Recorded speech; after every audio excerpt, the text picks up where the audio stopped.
সবাই কেমন আছেন? শরতের বৃষ্টি। শরৎ মানেই প্রতিজ্ঞা, কারো জন্য, কোনো অনুভবের জন্য, অথবা শুধুই নিজের জন্য।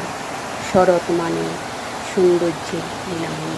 শরৎ মানে নিজেকে খুঁজে নেওয়ার আকুতি। সবাই ভালো থাকবেন, সুস্থ থাকবেন, সবার জন্য শুভকামনা রইল।